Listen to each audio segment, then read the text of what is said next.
Добро пожаловать на 4-й урок. Вы большие молодцы. Вы уже выучили так много.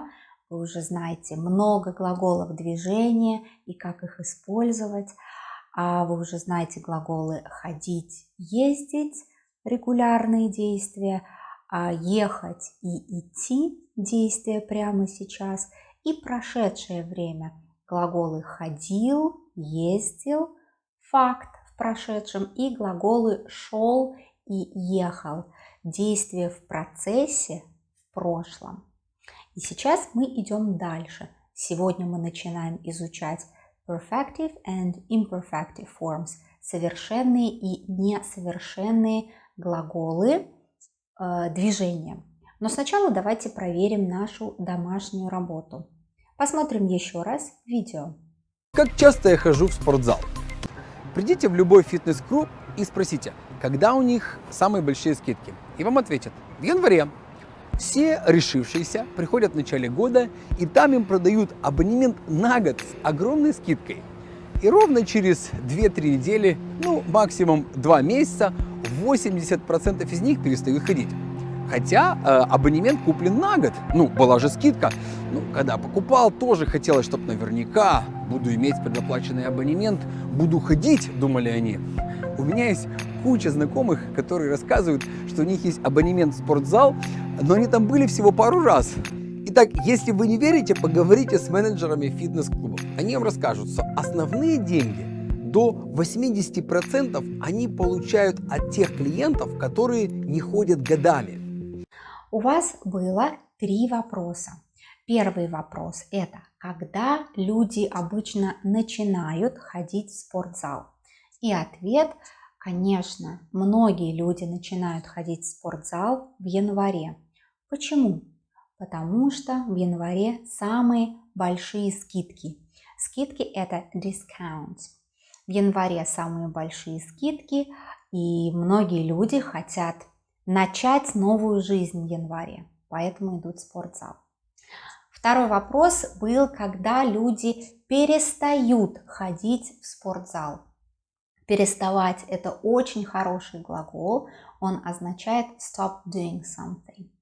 И часто люди перестают ходить в спортзал через 2-3 недели или через максимум 2-3 месяца. Я думаю, он сказал так в видео.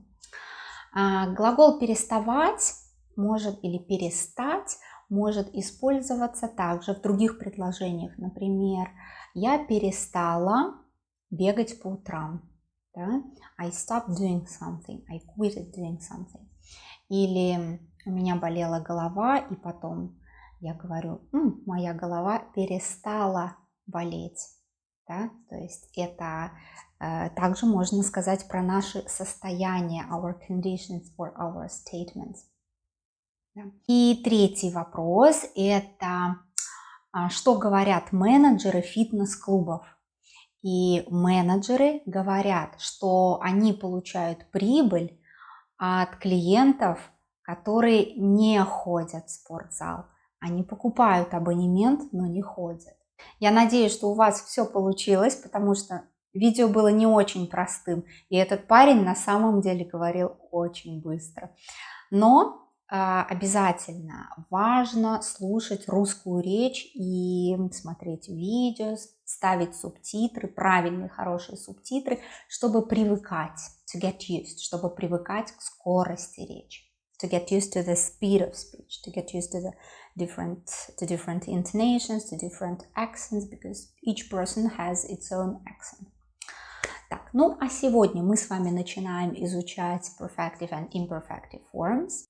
И что мы изучали раньше, what we learned before, ходить, ездить, ехать, идти, they were all imperfective forms. What does it mean? Imperfective form of the verb means that the action is repetitive, regular action, or it is an action right now. So it is action in present tense. In the past, it means that it was a repetitive action in the past, or it will be a repetitive action in the future.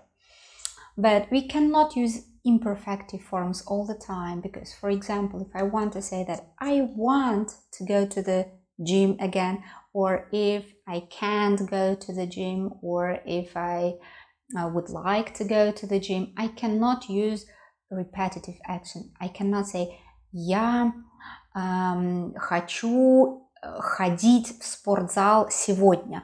I can only say я хочу ходить в спортзал каждый день. I can use it as a repetitive action. But if I want a single action, I cannot use imperfective. That is the idea of perfective and imperfective. Perfective is a single action. Yeah, so if I want to say that I want to go to Moscow, I want to go to Russia, I want to go somewhere one time, just single action, a simple sentence, I have to use perfective form. And how do we make a perfective form? For verbs of motion, we add a prefix, and there are many prefixes. We add a prefix to the verb ехать или идти, and we get a perfective form. So if I say, я хочу ездить в Москву, it means that I want to go to Moscow regularly. If I say я хочу ехать в Москву, it means that I want to be on the plane, on the train, or somewhere. I think about the process. It doesn't make any sense if I say я хочу ехать в Москву. So I have to add a prefix. In general, there are many prefixes, about 10 or 15, but to speak confidently, если вы хотите говорить уверенно по-русски, вам вполне достаточно, it's quite enough, вполне достаточно знать 5 префиксов. И в этом курсе мы будем изучать 5 префиксов. I know it can sound a little bit complicated now, but we will go prefix by prefix. I will give a lot of examples, and you're always welcome to ask any questions, to contact me. So for sure you will be confident about prefixes and the verbs of motion by the end of the course. Please make associations. It's a good idea to make associations with your native language, because each language has its own way to express motion, and when you have associations, when you make associations with your own native language, it gets a little bit easier. Yeah? So in Russian we use prefixes. Prefix по is what we learned today. Мы добавляем префикс к глаголу ехать и получаем поехать. We pronounce pa, we don't pronounce po, because this syllable is not stressed. We say поехать, поехать. Я хочу поехать в Москву. Это значит I want to go to Moscow one time. I'm thinking about only particular situation. Я хочу поехать в Москву. If we add a prefix to the verb идти, we get пойти. It is not пойти, no, it is пойти. Пойти. Я хочу пойти, the stress on last letter, пойти. Я хочу пойти в спортзал сегодня. Я хочу пойти в кино сегодня. Хорошо? We use these infinitives поехать и пойти when we have a sentence with two verbs. For example, I want to go. I would like to go. So want, go. Would like, go. Can, go. So we change the form of want or would like or can, but we don't change the infinitive. Right? So I say, например, я хочу пойти в кино. Он хочет пойти в кино. Мы хотим поехать в отпуск. Can you see? I change only the form of хотеть, want, but I don't change the prefix. Пойти, поехать, infinitive. Да? It means that I want to do it one time. I'm thinking about a particular situation. If I say я хочу ходить в кино, it makes sense if only I say я хочу ходить в кино каждый день. If I think about regular actions. If I want to say я хочу ездить, it makes sense only if I add something like Я хочу ездить в отпуск 3 раза в год, 5 раз в год, каждый месяц. So again, if I think about regular actions, hope that's clear and you see that difference. Except the word хочу, I can use a phrase я бы хотел или я бы хотела или мы бы хотели. It means I would like, you would like, they would like, we would like, would like. Например, я бы хотела поехать в Россию на Новый год. Да, это мой пример. This is my example. Пожалуйста, сейчас придумайте ваш пример with the phrase I would like and plus поехать или пойти. Это очень важно запоминать глаголы, особенно глаголы движения, с помощью примеров, с помощью ваших предложений. Используйте их. Итак, я бы хотела, я бы хотел, мы бы хотели, они бы хотели. Другие примеры. Просто что мне приходит в голову. Мои друзья хотели бы поехать летом в Россию. Они хотят пойти в горы. Моя сестра хотела поехать на машине на море. Can you see? I can easily change the form of the verb. Хотеть, хотела, хотел бы, but I don't change the infinitive. Yeah. Also, I can use it with, for example, a verb can. Да? Я могу поехать с тобой к врачу. Или ты можешь поехать со мной к врачу. Да? Или извини, я не могу поехать с тобой. Они не могут поехать с нами. Они хотят поехать с нами, но они не могут поехать с нами. Pay attention, I'm only talking about single actions, not regular. It is always a particular situation. If we conjugate a verb пойти или поехать, basically any perfective verb, we get a future form.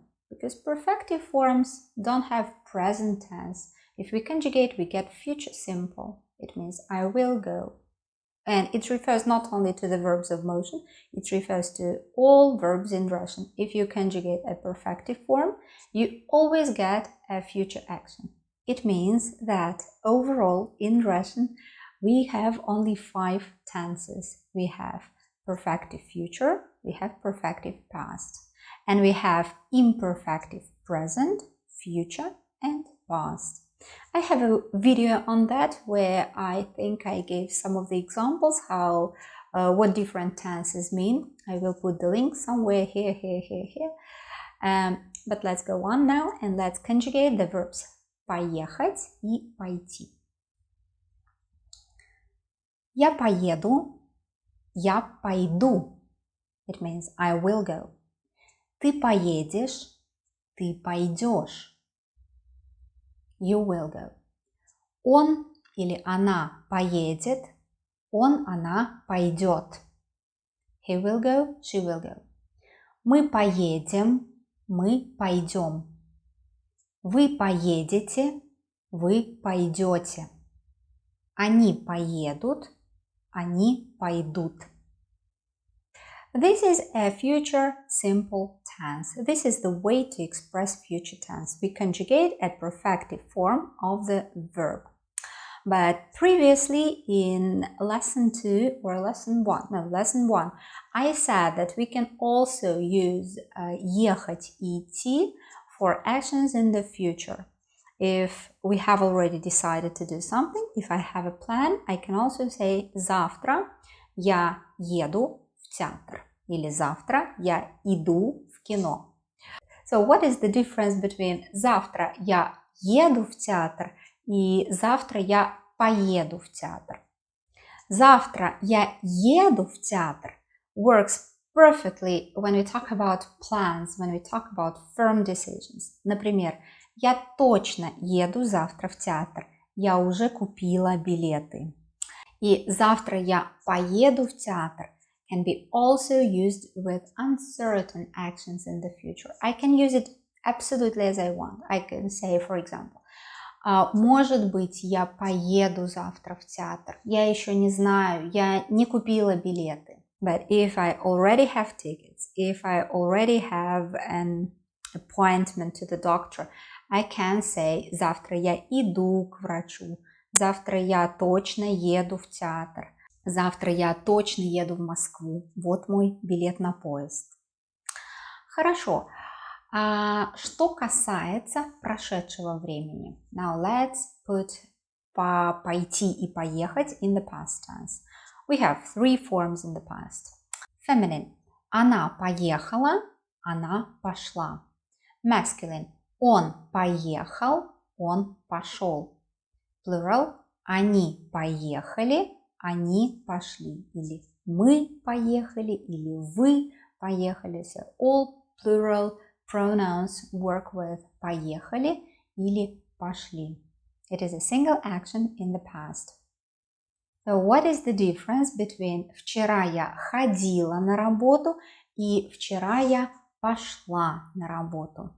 If I use ходила или ездила, it means that it is a fact, a completed action in the past. I went to work and I came back home. Normally we use ходила или ездила only if we describe one fact in the past. И я пошла означает I set off. I went out of the house and that's it. It doesn't say if I came back home or not. It's just the action of going out of the house. Normally we use пошла when we talk about sequence. Например, вчера я пошла в магазин и купила все для пиццы. Потом я пошла в аптеку, потом я пошла на почту и потом вечером я пошла домой. It sounds very Russian. And if there is just one fact, one destination, it's better to say ходила. Например, вчера я ходила в магазин. That's it. Nothing after that. Давайте немного потренируемся. У меня есть небольшой рассказ. Давайте поставим глаголы движения вместе. В этом году я и мои друзья something в Сочи. В этом году means this year, but we talk about past action because we want to say we went to Sochi. Сочи – это город на юге России. Это другой город, поэтому мы используем глагол ездить в прошедшем времени. Это ездили.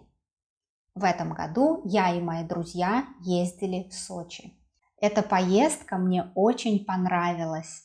Поездка means trip. Мне нравится something на поезде. Нравится means like. И если у нас есть два глагола, we have two verbs, means that the second verb is infinitive. Regular action in present – это ездить. Мне нравится ездить на поезде. Поезд something 28 часов. Это процесс. Мы хотим подчеркнуть. We want to emphasize that it is a process. It was a process in the past. Поезд ехал 28 часов. Ехал describes a process in the past. Конечно, это долго, и вы можете спросить, что делать в поезде 28 часов. Во-первых, у нас было очень уютное купе. Уютное means cozy, где было приятно отдыхать. Из окна мы видели красивую природу, города и деревни. Во-вторых, в поезде был отличный вагон-ресторан, и мы с удовольствием там обедали и ужинали. В Сочи мы были рано утром. Get used to the word order because in Russian it is flexible and we can put в Сочи, the place where we go to, at the beginning of the sentence. В Сочи мы были рано утром. It means we were in Sochi early in the morning. В городе something, автобусы, троллейбусы, но мы решили something на такси. If we talk about transport, we can, especially about regular actions, we can also use ходить. Let's conjugate ходить for present regular actions and plural form. В городе ходят автобусы, троллейбусы. Но мы решили is decided, and then we have another verb, and it should be in infinitive form. It is a particular action, particular situation, single situation. Но мы решили поехать. We have to use perfective here. Мы решили поехать на такси. Через 20 минут мы были в отеле на берегу моря. Сочи – чудесный город. Мы something в ботанический сад, в музей, something на пляж каждый день. Ботанический сад, музей, they are places in the city or near the city. So we used past form of the verb ездить. Это ездили. Ездили в ботанический сад, в музей. They live near the beach. So we use ходить in the past form here. Ходили на пляж каждый день.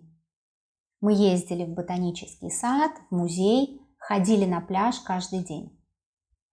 Один раз мы в горы. Again, a fact in the past. Один раз мы ходили в горы.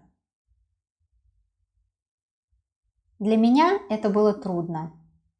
Мы something пешком 5 часов.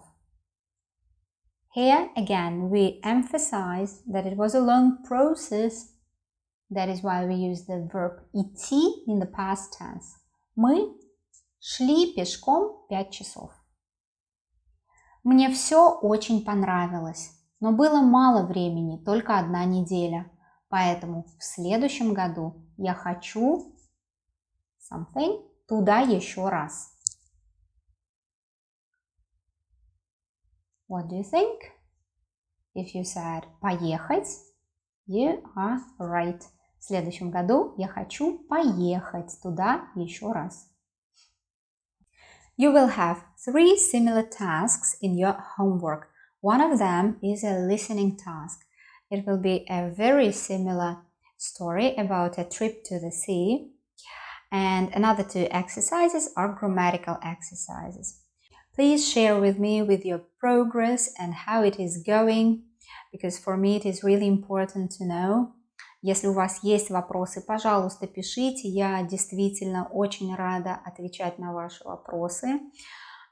Все вам понятно или не все понятно? Пишите вопросы на e-mail или в комментариях. А сейчас я с вами прощаюсь. Увидимся на следующей неделе, в пятницу. Желаю вам хорошей недели. До встречи!